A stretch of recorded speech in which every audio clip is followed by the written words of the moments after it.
The American Academy of Pediatrics is a group of doctors that care for children and teens. Together with the American Heart Association, which works to promote healthy living, they are looking to make a big change. The two groups have worries about children's health today.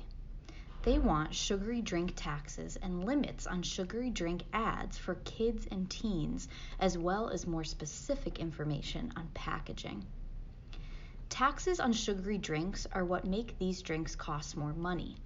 The extra money goes to the government. Their idea is that if the sugary drinks cost more money, people will buy less of them. The health groups want to see more water and milk as the main drinks on kids' menus as well as in vending machines. Too much sugar is a health risk. The health groups have released professional papers that say having too much sugar, especially from sugary drinks, is a health risk. The paper also says that there is more of a health risk in children of minority and low-income communities because companies tend to put more ads in these areas. Drinks like soda, lemonade, and sports drinks have a lot of added sugar. Consuming too much sugar can lead children to become overweight. Being overweight can increase the risk for health problems like heart disease, high blood pressure, and diabetes. Dr. Natalie Muth, the main author of the paper, said that this is a call to leaders to take action. Enough is enough. We really need bigger changes, more changes, she says. She also suggests a test involving Supplemental Nutrition Assistance Program. The program is also known as food stamps. It helps families who are struggling with poverty. It allows them to buy food. Muth wants to see what happens if SNAP helped people eat more fruits and vegetables. In the test, people would not be able to use SNAP to buy sugary drinks. Better packaging and limited ads. The paper talks about labels on the front of packaging. The groups want warnings about the harm of added sugars. They also want limitations on ads. They believe there is a need for stronger rules on advertising sugary drinks on TV and the internet.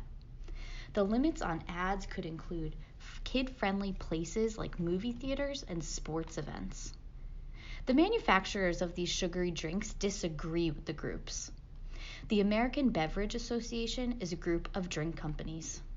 It said that 50% of all beverages that are sold have 0 sugar. It said that the makers of these drinks have a goal for 2025. They want to cut the drink calories people get by 20%. William DeModi Jr., a spokesman for the association, said, "There's a better way to help reduce the amount of sugar consumers get from beverages." His approach includes the idea of letting parents decide what is best. The American Beverage Association also supports smaller drink sizes, according to Dermody. It supports efforts to have eateries serve water, milk, or juice with kids' meals. Dermody quoted a study conducted on obesity. When a person has too much body fat, they can become obese. The study actually found that obesity went up at the same time soda drinking dropped. Dermody said drinks are not the only thing contributing to obesity in the U.S. The group of companies that manufacture sugary drinks are often called Big Soda. The name is closely related to Big Tobacco, which was given to large tobacco companies. There have been many efforts involving taxes, ads, and warning labels that worked to cut tobacco use. The paper by the health groups isn't the first action against sugary drinks. Berkeley, California, and Seattle, Washington are other cities with taxes on sugar-sweetened beverages. In 2019, Connecticut Governor Ned Lamont suggested possibly having a statewide beverage tax. It would be the first state drink tax in the United States. Beverage Marketing, a research company, shared that in 2016, more gallons of bottled water were sold than gallons of soda. Dr. Natalie Muth says, beverage companies are corporations that don't like plans that are going to cost them money. She believes that they want kids and teens to get hooked on these drinks. She claims they want them as customers for a long time.